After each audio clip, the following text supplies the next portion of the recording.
Good evening, church. Let us all stand and sing doxologies to start this evening service, followed by Lord's Prayer.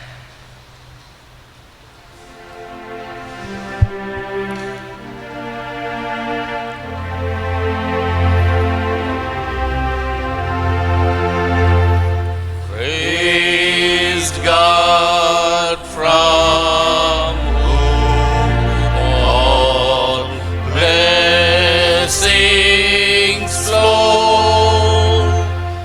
Praise Him, all creatures here below.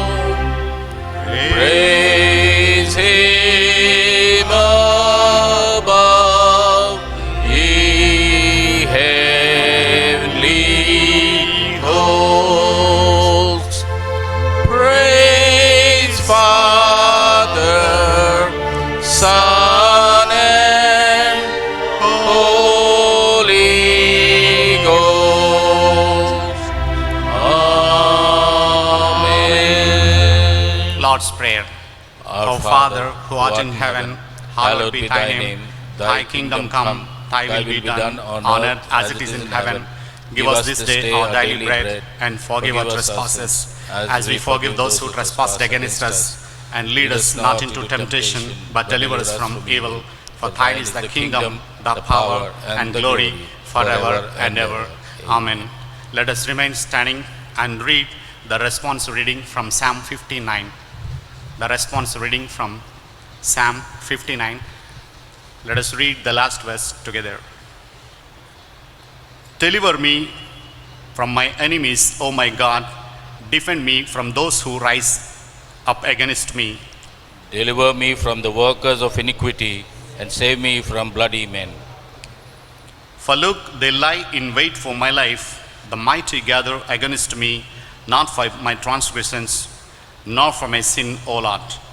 They run and prepare themselves without my fault, awake to help me, and behold, You therefore, O Lord, God of hosts, the God of Israel, awake to punish all the nations, do not be merciful to any wicked transgressors. they return at evening, they make a noise like a dog, and go round about the city. Indeed, they belch out with their mouth, swords are in their lips, for they say, Who hears? But thou, O Lord, shalt laugh at them, thou shalt have all the heathen in derision. O you, his strength, I will wait for you, for God is my defense. The God of my mercy shall prevent me, God shall let me see my desire upon mine enemies. Do not slay them, lest my people forget. Scatter them by your power, and bring them down, O Lord, our shield. For the sin of their mouth and the words of their lips, let them even be taken in their pride, and for cursing and lying which they speak. Consume them with wrath, consume them, that they may not be, and let them know that the God rules the Jacob to the ends of the earth. And at evening let them return, and let them make a noise like a dog, and go round about the city. They wander up and down for food, and howl if they are not satisfied. But I will sing of thy power, yea, I will sing aloud of thy mercy in the morning, for thou hast been my defense and refuge in the day of my trouble. Shall we read the last verse altogether? To you, O my strength, I will sing praises, for God is my defense, and God is of my mercy. Let us stand and sing the Psalm number 873, Blessed Assurance.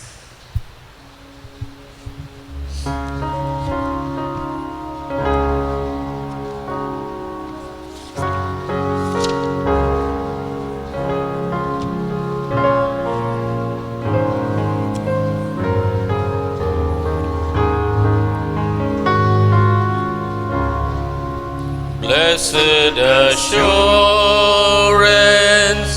Jesus is mine. Oh, what a foretaste of glory divine, heir of salvation, purchase of God, born of His Spirit, washed in His blood.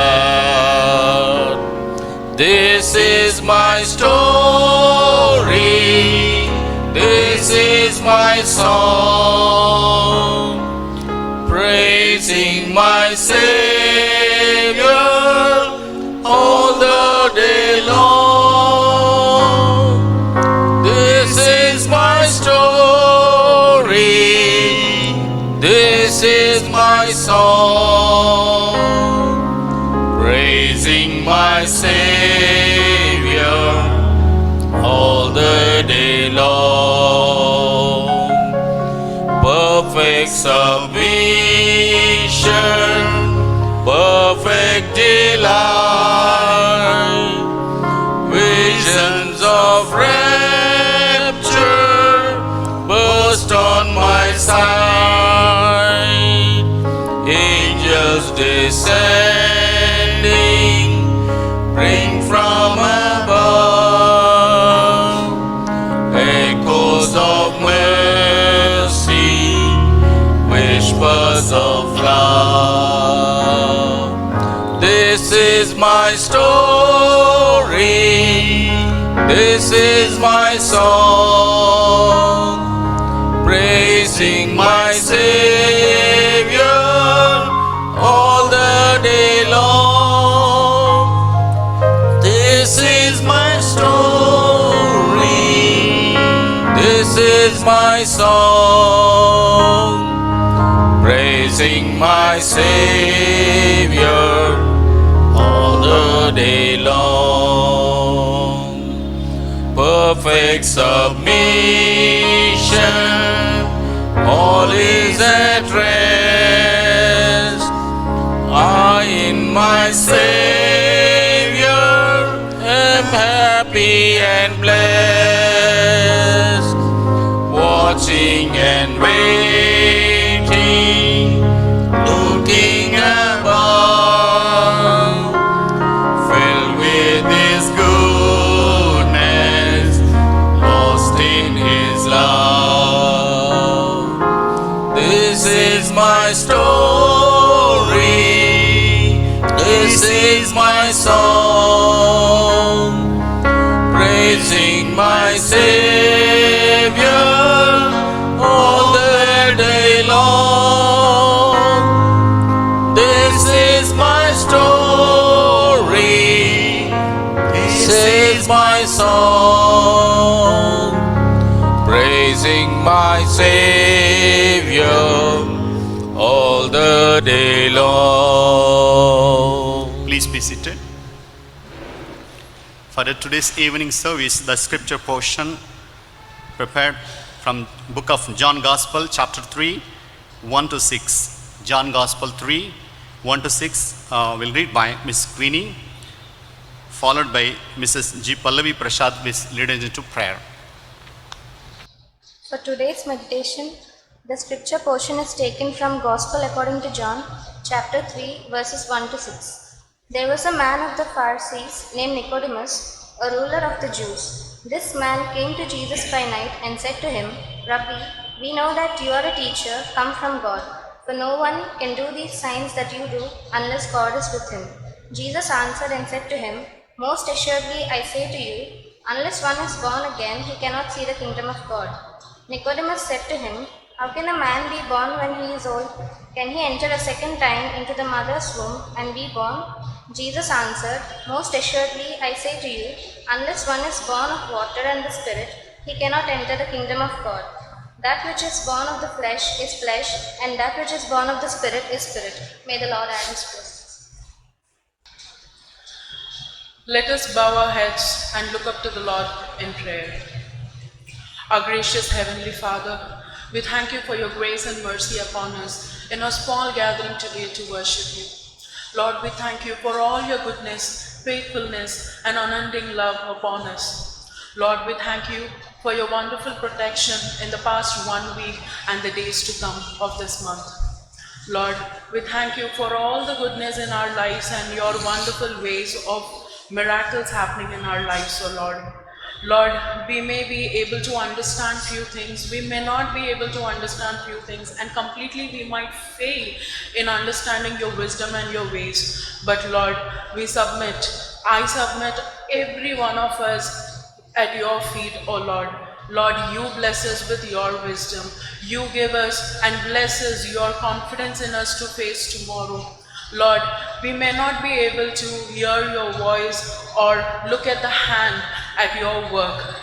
On all the situations, on all the occasions, we strongly believe that you are in perfect control.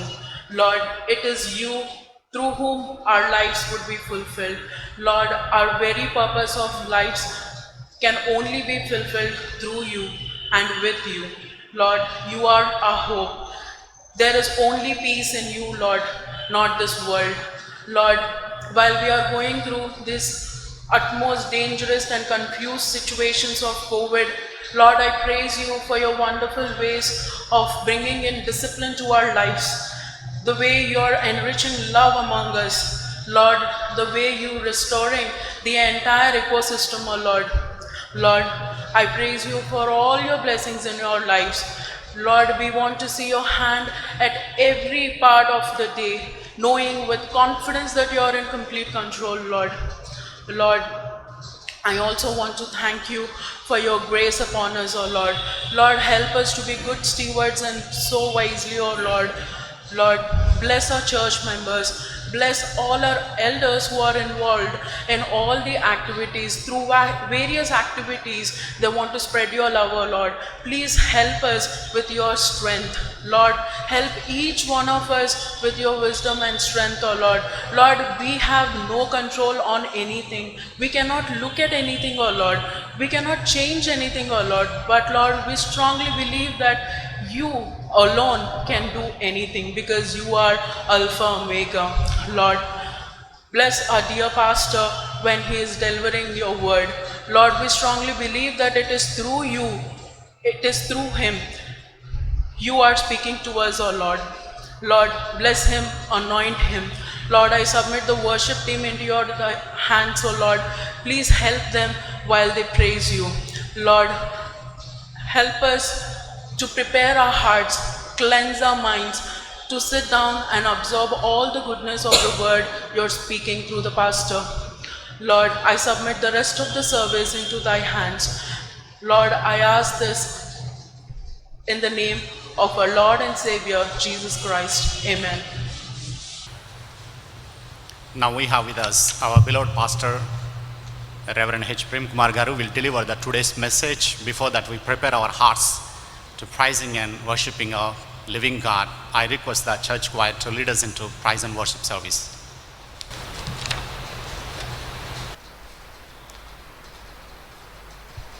Good evening, church. Good evening. I believe all of us are safe, whether we are in the sanctuary or at our homes. And God has given us one more opportunity to worship Him, to praise Him, and to give Him all the glory. So shall we stand and enter into a time of worshiping the Lord for what He is and for what He has done. And we commence our worship by singing this beautiful song, Praise is Rising. Praise rises to the heavenlies, and the blessings and protection of the Lord comes down to mankind.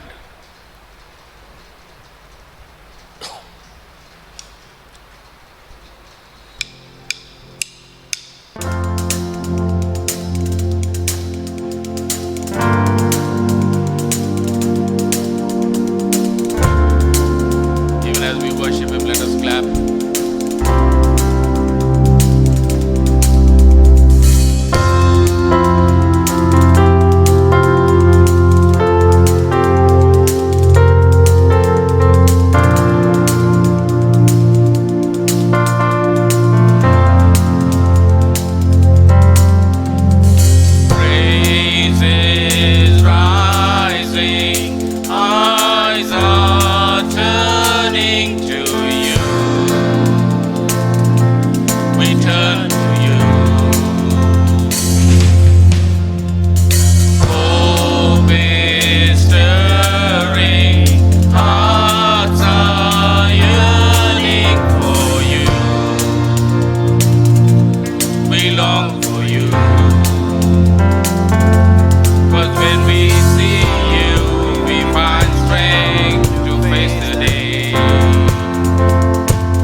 We continue in our worship, dear children of God,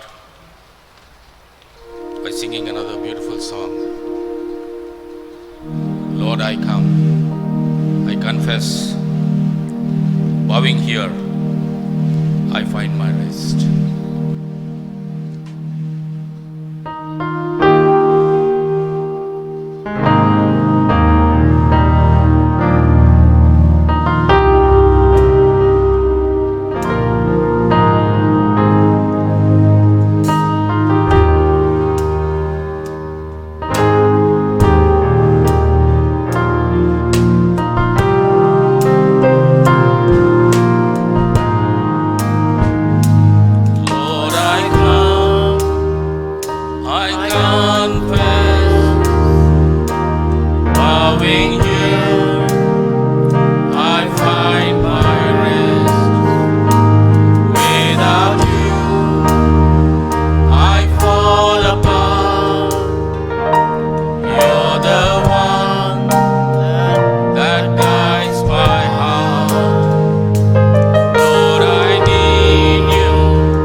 Even as we prepare our hearts to listen to the word of God through His servant,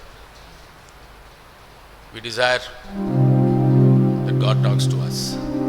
That is the purpose of our life. And through this song, we call out to Him to speak to us. Spirit of the Sovereign Lord, come and make your presence known. Reveal the glory of the living God.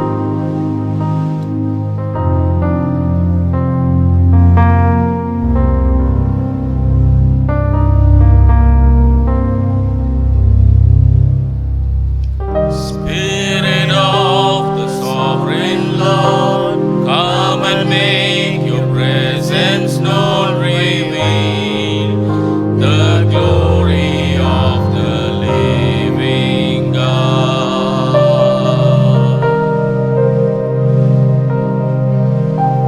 Spirit of the Sovereign Lord, come and make your presence known. Reveal the glory of the living God.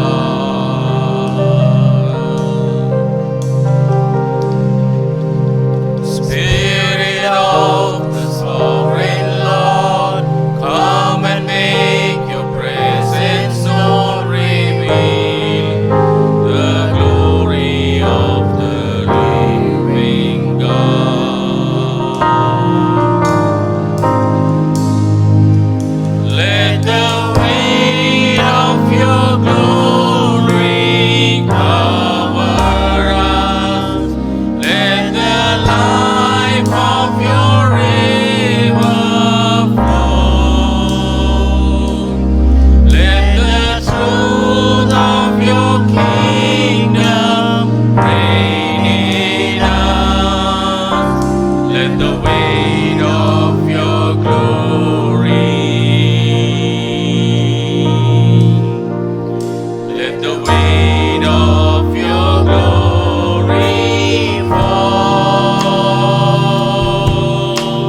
Spirit of the Sovereign Lord, come and make your presence known. Reveal the glory of the living God. Let the weight of your glory cover us. Let the life of your river flow. Let the truth of your kingdom reign in us. Let the weight of your glory, let the weight of your glory fall. We do not see your hand, we only see your face. We want to know you, we want to see you. Reveal your glory in this place. Let the weight of your glory cover us. Let the life of your river flow. Let the truth of your kingdom reign in us. Let the weight of your glory, let the weight of your glory fall. Let the weight of your glory, let the weight of your glory fall. Yes, Lord. Let the weight of your glory fall on this earth that you have created, Master. Even as it goes through the throes of pain and agony, Lord, you have been faithful towards us. You have been taking care of us, O Lord, Father. For you are a great God, you are a loving God. And, O Master, you are in absolute control. But, dear Lord, even as we prepare to listen to you, Lord, open our hearts and minds. O Lord, come forth in all your glory. And may your name be glorified, that we be humbled and you be exalted. We submit this prayer in the most wonderful name of our Lord and Savior Jesus Christ. And the Church of God said, Amen. Good evening, church. It's wonderful to be in the presence of God once again, and we had a wonderful time of worship. It is good to worship the Lord. As we move into the Word of God, let us all close our eyes and ask the Lord to speak to us. Father God, we come to your throne of grace and we thank you for this wonderful evening you've given to us to worship you and to listen from you, Lord. Lord, we need your word. You speak to us and strengthen our lives. As your servant, I stand before your people. Anoint me and bring forth your word that can bring life into us, O Master. We thank you for your faithfulness, Lord. We give you glory and honor and praise. In Jesus' name we do humbly pray. Amen. Dear church, we've been studying from the Gospel according to John. We are doing it as a series, and we did a meditation from chapter 1 and chapter 2. In chapter 1, we have learned that Jesus was in the form of the Word, and he was God, he was with God, and he was God, and without him nothing was made. And he put on flesh and came into this world to save the humanity.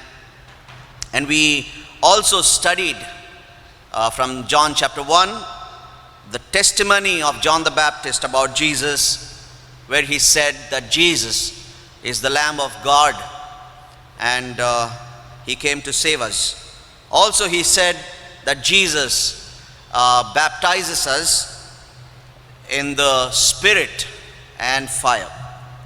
Also we studied from John chapter 2 that Jesus changed water into wine, and we understood that Jesus meets our needs.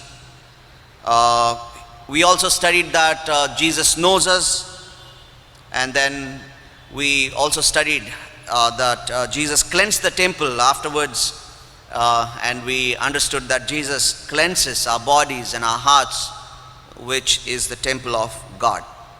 And we move on to chapter 3, where we read a discourse that took place between Jesus and a man called Nicodemus.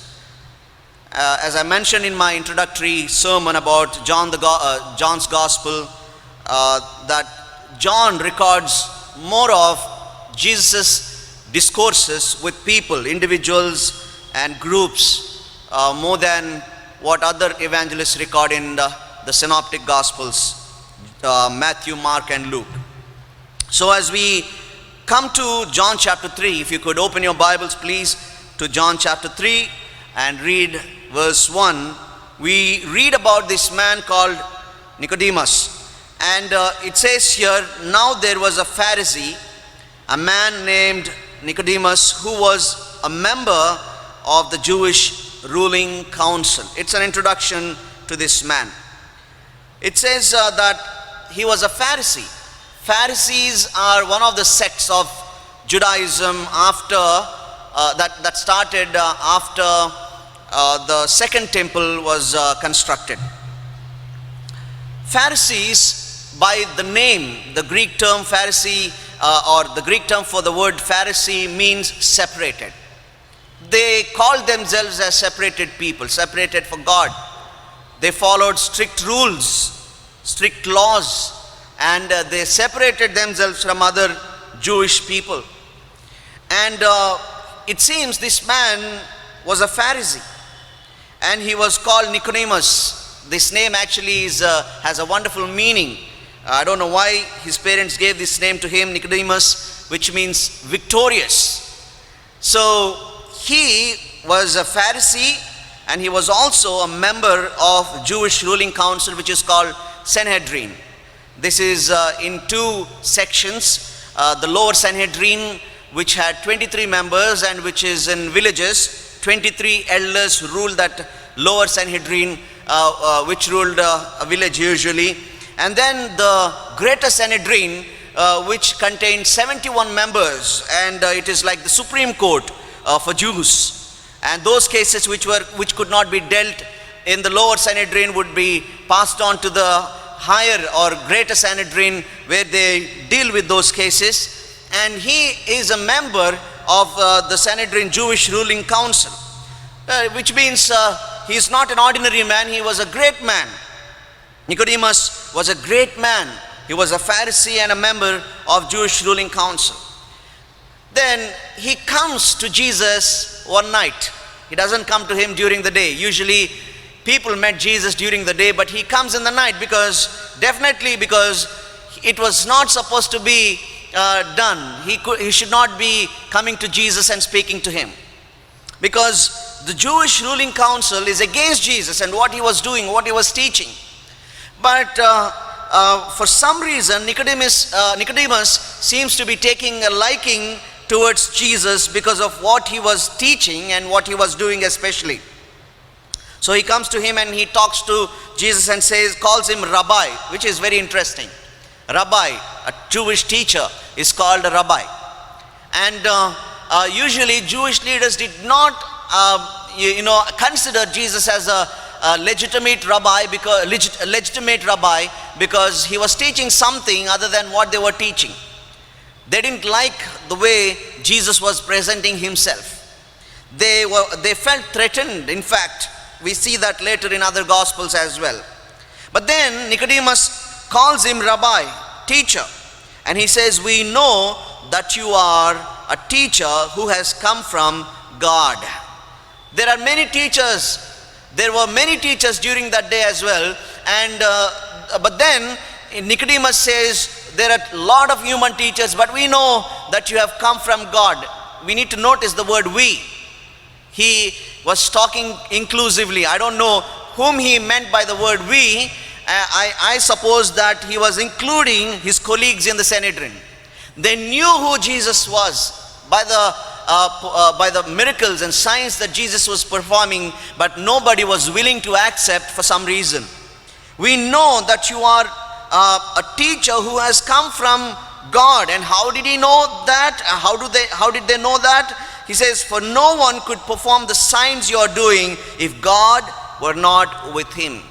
There was a reason why he said, "We know that you have come from God," because they saw Nicodemus and his colleagues, or whoever he included, when he said "we knew" or "we know," they knew that Jesus came from God, because if God were not with him, no one could perform such signs. He said, "We know that you have come from God by the signs you have performed." But Jesus' answer is in verse 3, "Very truly I tell you, no one can see the kingdom of God unless they are born again." It doesn't matter how much you know. It doesn't matter what you know. It doesn't matter who you are. Unless one is born again, he cannot see the kingdom of God. That's what Jesus says. "Nicodemus, it's good that you know that I have come from God. It's good that you acknowledge the signs and miracles that I'm performing, but that's not good enough. That's not good enough to enter into heaven. That's not good enough to inherit the kingdom of God. That's not good enough to see the kingdom of God." Jesus says, unless one is born again, he cannot see the kingdom of God.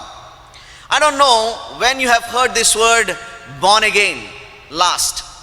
Born again experience is the most important thing for everyone or anyone to enter into the kingdom of God. The word "born again," born we understand, again, the word "again," the Greek word for the word "again" is enothein, which means from above, from the beginning, and as it is translated "again," there are so many meanings for the word enothein.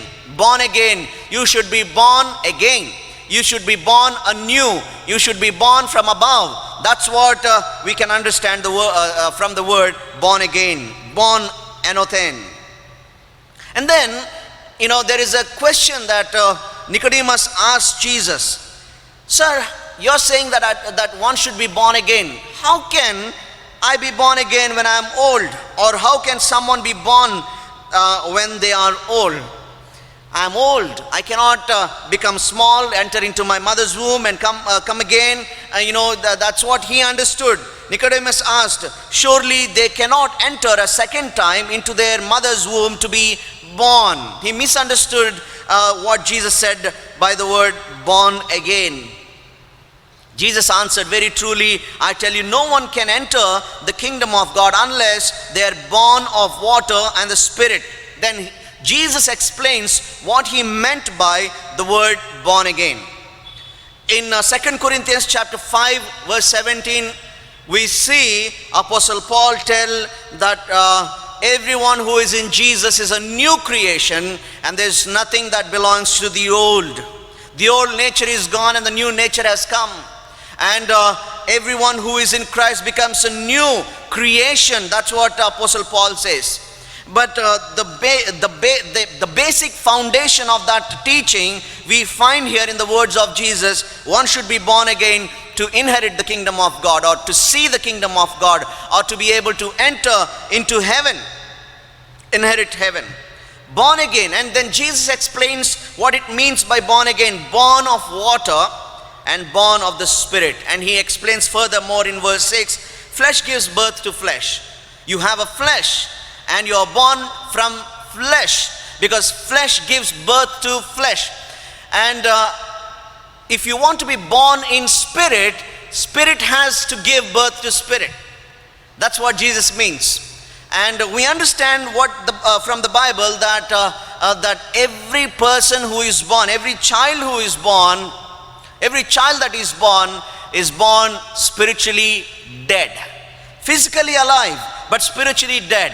As we grow, we may be walking, but we are walking corpses, because we are not born in spirit. We are not born again. We are not born from above. That's what Jesus means. So what has to happen for a person to be able to inherit the kingdom of God? You should be born of water and the Spirit. Many people misunderstand or misinterpret the word born of water by saying that that they refer to the water break at the birth, but that's not what it means. And also it doesn't mean that the physical act of baptism, it comes further later, but then in fact there is a definition of what it means by born of water. Water is a symbol of washing and cleansing in the Bible. We read it even from the Old Testament. If you go through Ezekiel chapter 6 verses 25 to 27, we read the story of the Israelites. Israelites have sinned against God. They have made themselves filthy by their sinful deeds. And God says in Ezekiel chapter 6 verse 25, 26, 27, he says, I will sprinkle clean water on you. Does he mean that God will open the gates of heaven and shower some kind of rain, unusual spiritual or unusual rain, a different kind of rain to wash Israelites? No, it is a symbolic term that is used for cleansing. He said, I will sprinkle clean water on you. You are now, sprinkled with the dirty water. You have made yourselves filthy because of your sins, but now I want to sprinkle clean water on you. We need to understand the word water in spiritual terms. And he says, and you will be clean. I will cleanse you from all your impurities and from all your idols. I will give you a new heart and put a new spirit in you. I will remove from you your heart of stone and give you a heart of flesh. And notice in verse 27, God says to Israelites, and I will put my spirit in you and move you to follow my decrees and be careful to keep my laws. Now you are not able to keep my laws. You are not able to obey me because you have a different kind of heart. And I want to give you a new heart, new nature, and I want to make you a new creation. There is going to be a time when I will give you my spirit, when I will cleanse you. And we know that we have cleansing only in the blood of Jesus and by the word of Christ. And God promised the Israelites, one day will come, I will cleanse you with that new kind of water, spiritual water. And then he says, I will put my spirit in you so that you will, your hearts will be renewed in order to be able to follow. You will have new desires. Once you desired the world, once you desired sin, once you desired what I didn't like, but now you will have a heart to desire after something that is holy, something that is separated, something that is heavenly, something that God likes. That's what God says. I will give you a new heart when I give you my spirit. And we also see further explanation in the New Testament when Apostle Paul writes to Titus in chapter 3 verses 5 and 6. Titus chapter 3 verses 5 and 6. Apostle Paul says, He saved us, God saved us, not because of righteous things we had done, because our righteous acts are filthy rags, the Bible says. But because of His mercy He saved us. And He saved us through the washing of rebirth. The rebirth Jesus was talking about, being born again. It is not the Indian rebirth that you are dead and then you are born again later in the next birth you are born as human or crow or something else. The other day, as I was walking around the Central Park, I saw people throwing eggs, buying extra eggs and throwing to crows because they believe that they could be one of their grandparents or grandfathers or whatever, because they want to give to those people. That's not the rebirth he's talking about. We have only one birth, and in that birth, the first birth is the physical birth and the second birth is the spiritual birth. If you want to connect to God, if you want to inherit the kingdom of God, if you want to enter into heaven, you should be born again in the spiritual terms. And he says, Apostle Paul says in Titus chapter 3 verse 5, He saved us through the washing of rebirth. He made us new. He made us come from the beginning, or have a fresh start, in our own words, have a fresh start by the washing we receive from God by the blood of Jesus Christ. And we are renewed by the Holy Spirit, whom He poured out on us generously through Jesus Christ our Savior. That's what Apostle Paul says in Titus chapter 3. So Jesus says, Nicodemus, you must be born again. And don't misunderstand me when I say born again, that you have to, become a small baby and go back into your mother's womb and come out again. No, that's not what I mean. Being born again means being born of water, which means you should be cleansed. You should be made anew. You should have a fresh start by the cleansing that God gives you, by the water He gives, the sprinkling, the spiritual water, and by the Holy Spirit. Because once you are born by flesh, and now you are flesh, but now you need to be born in spirit. And then Jesus continues saying that the wind blows wherever it pleases. You hear its sound, but you cannot tell where it comes from or where it is going. So it is with everyone born of the Spirit. Now Jesus brings the analogy of the wind. In fact, the Greek term for the wind, and for the Spirit is the same. Pneuma. Pneuma can mean wind, a normal wind, and pneuma also can mean the Spirit, which is a non-material being or a non-material thing. So Jesus says that you do not know when the wind comes or where the wind comes from or where it is going. You can't direct it, you can't control it. And Jesus says, talks as though wind has will to decide where it should go. With all the technology we have now, we are unable to control the wind. When there is a cyclone, a typhoon, or even when Hudhud came, all that we could do is to go into a hiding place, but we couldn't control the wind. We couldn't do anything. When Hudhud came, sadly, even the place where they had to find out how fast the wind is blowing is blown off. It's very, difficult. Of course, the structure is there, but the very place, is totally affected. But we need to understand that the wind cannot be controlled by humans. It has its own will. In fact, the wind doesn't have it, but what Jesus means is, we need to understand that he is comparing wind with the Holy Spirit. So he says, Holy Spirit being a person, wind is not a person, it is a thing, but Holy Spirit being a person, he has will to move as he wishes. Now what he means is that Nicodemus, when the Holy Spirit is moving, you need to respond. When the Spirit of God is moving, you need to respond. And then it is not an act that people can see with their naked eyes. It is something that happens underneath you. The transformation takes in the core of a person. It is not just outward expressions. It should start here in the core of a person, in the heart, inside. People may not be able to see it. No one may be able to tell how he changed.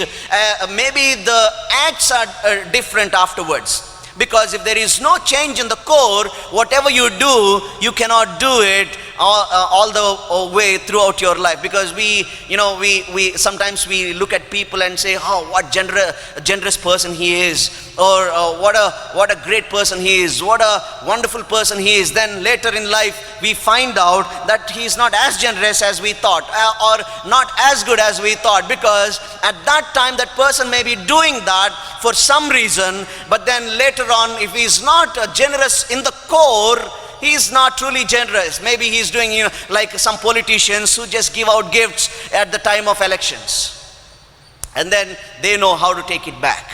We need to understand that the real change takes place inside, and no one can know it immediately, just like that. It is a secret thing that happens in someone when the Spirit moves.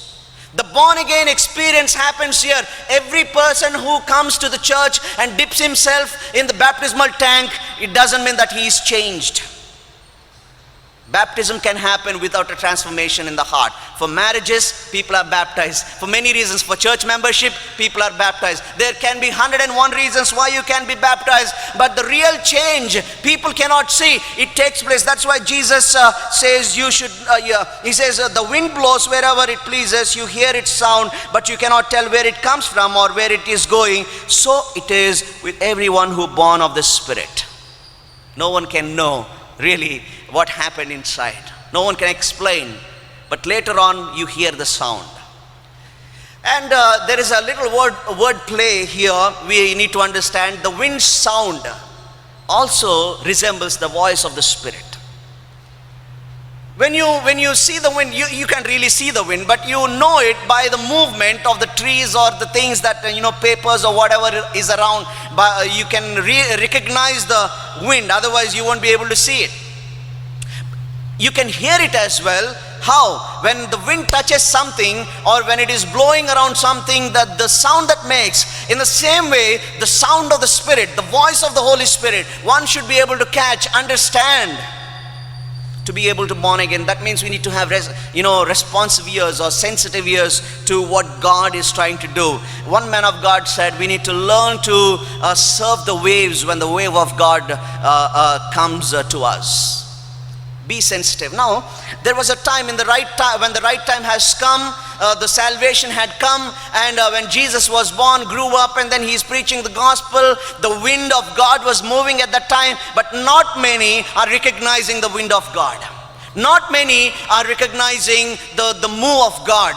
People are skeptical about it, cynical about it, and they are not understanding. Out of all the 71, I don't know which Sanhedrin he belonged to, the lower Sanhedrin or higher Sanhedrin, but if Nicodemus belonged to the lower Sanhedrin, 23 members were there in his group, and none of them recognized what was happening. Only Nicodemus did.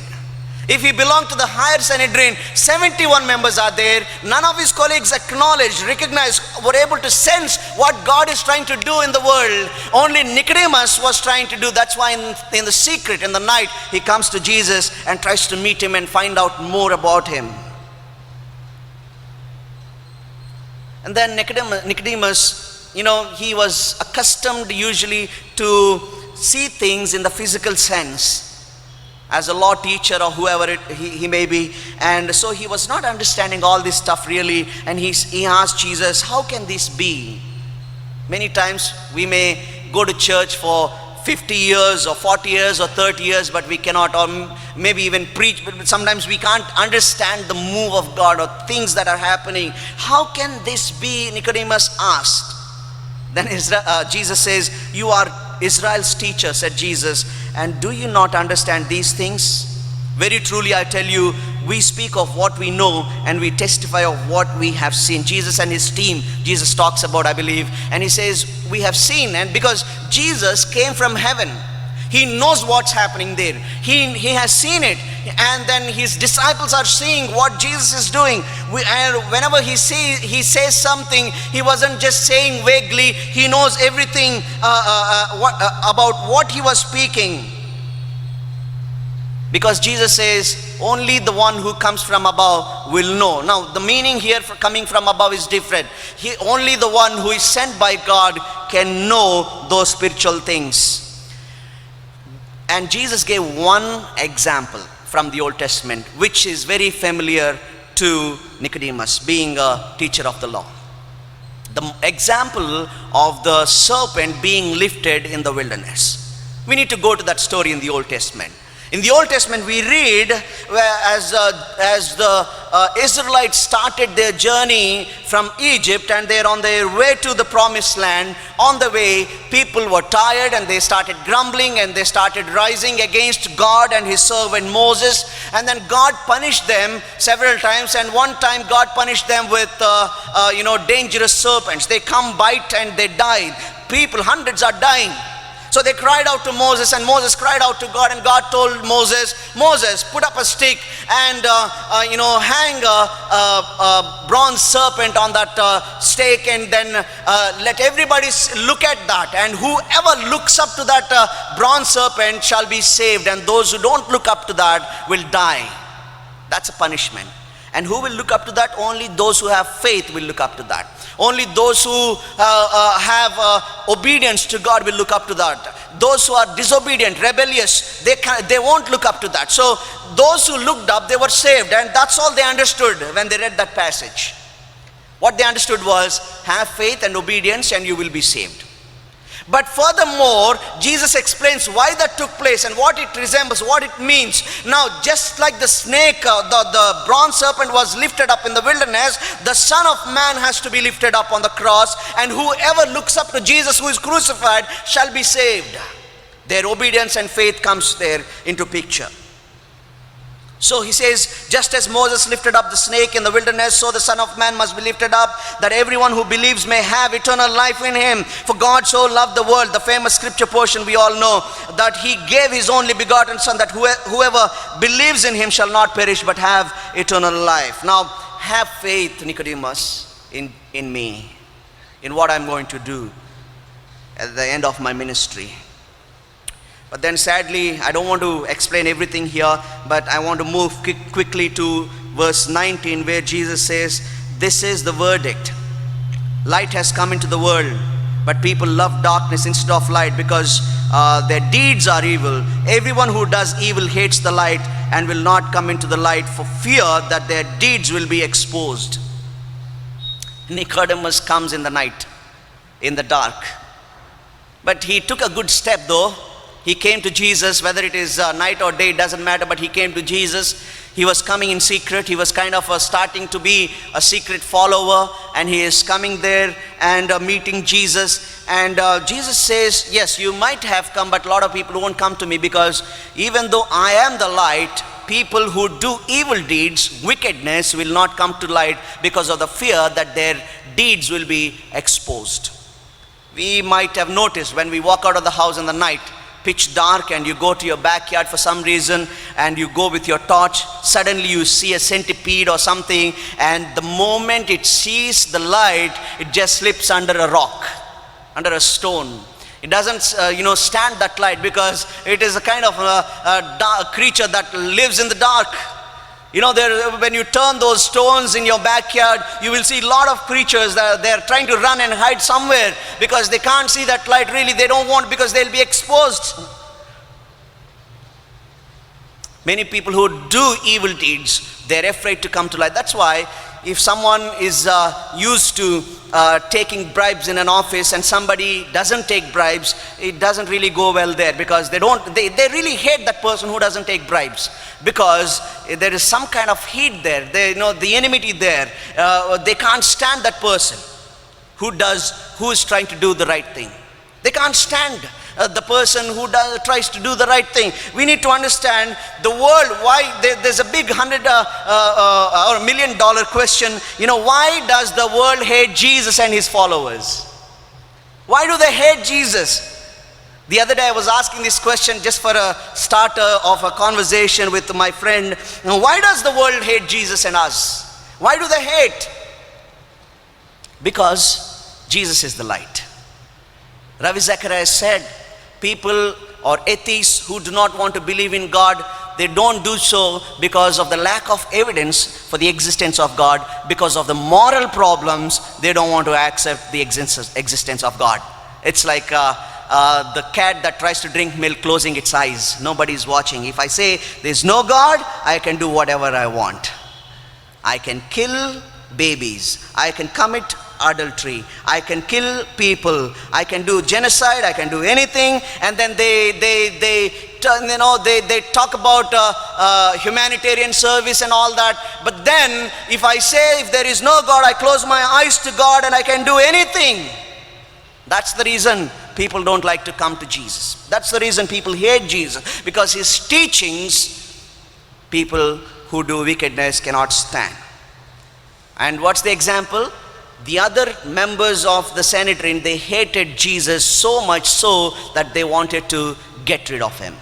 They wanted to kill him, murder him. And we see in the later story of Jesus that they in fact did it. Of course, it's God's will, but then it is their wish that they wanted to kill Jesus.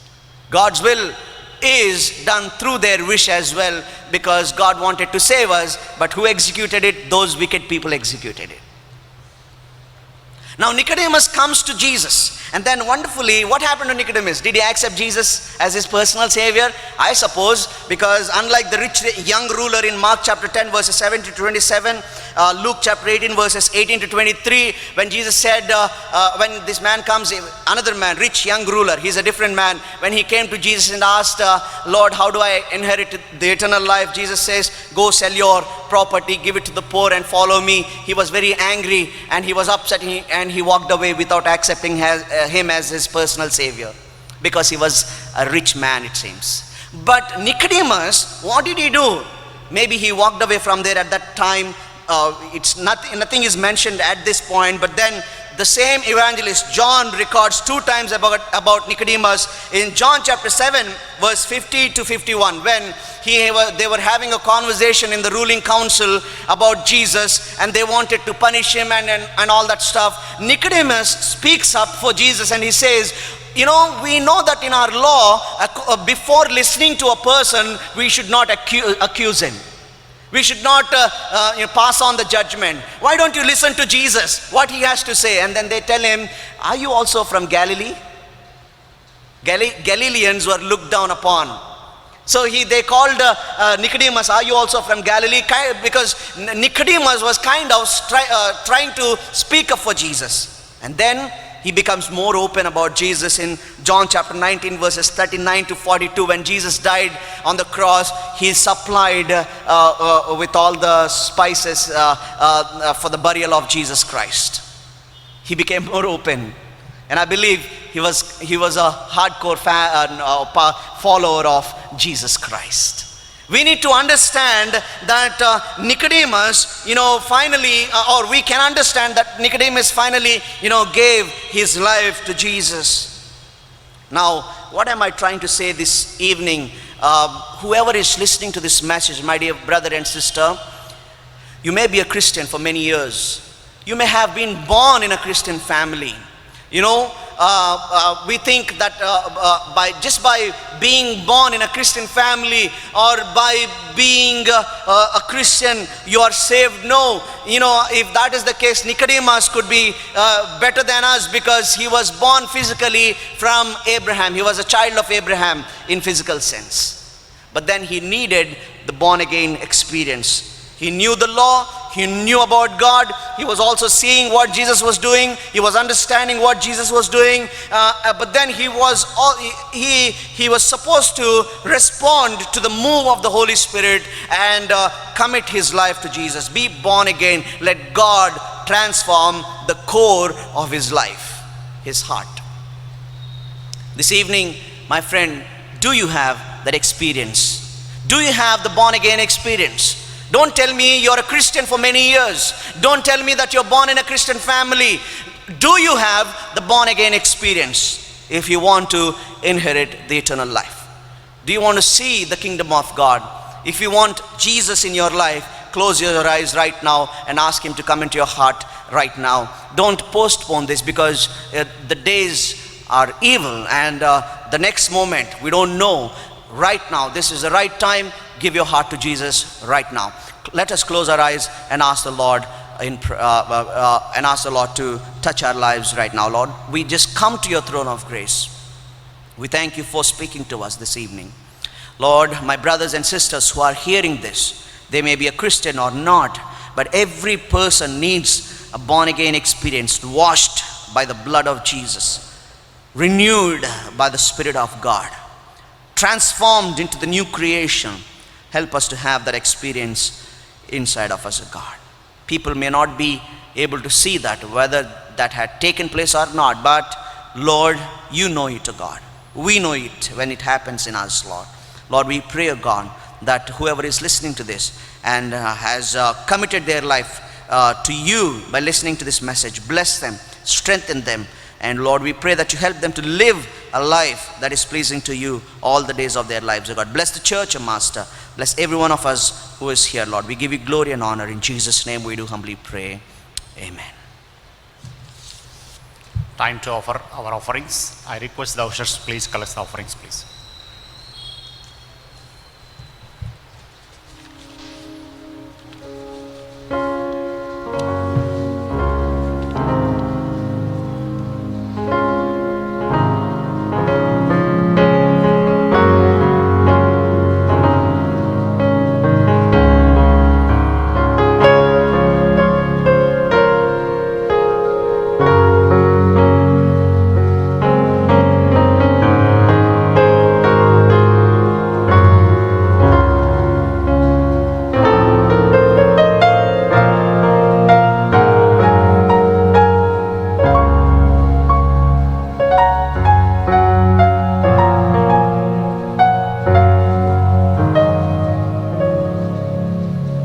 Now we shall close this service by closing prayer and benediction. Shall we all stand to our feet and look to the Lord in prayer? Father God, we thank you for bringing us into your presence this evening.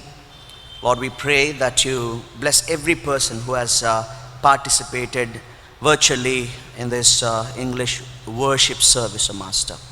Lord, we also pray that you bless every giver with 100-folds of your blessings, pressed down, shaken, and overflowing, O God. If there is someone who couldn't give because of lack, we pray that you would provide for their needs, O God, and also give them so that they can give to you, O Master, in recognition of your doings in their lives, O God. Lord, we pray for those who are sick, heal them, O God. We pray for those who are brokenhearted, heal their hearts, O God. Lord, if they have problems in their families, O God, we pray that you bring peace in their families, O God. I pray for the children, help them in their education. Lord, I pray also, Lord, for the elderly. Lord, protect them especially as these days are uncertain. Protect the elderly people, O Master. Lord, we pray for those who are working, Lord, in these dangerous times they are having to work. Lord, we pray, O God, that you would cover them under your mighty wings and help them, O Master. Lord, we pray that you would bless our church, our leadership team. Lord, we pray also that you bless our worship team, O Master. We thank you, Lord. We give you glory, Lord, and we give you honor and praise, Lord. Especially, Lord, we thank you, Lord, for Eliora's life. Lord, the granddaughter of Mr. Dan Kumar Garu, Lord, we pray, God, that you would bless the little child, O Master, as she is celebrating her birthday, Lord. Let your presence be with her, Lord. Let her prosper, protect her, cover her under your mighty wings, O Master, and grant her many more years to come, Lord. We pray that your grace be upon her, O Master. I pray that you bless everyone who is here tonight. We give you glory and honor and praise. In Jesus' mighty name we do humbly pray. Amen. May the love of the Father, the grace of His Son Jesus Christ, and the sweet communion of the Holy Spirit abide with us now and forevermore. Amen.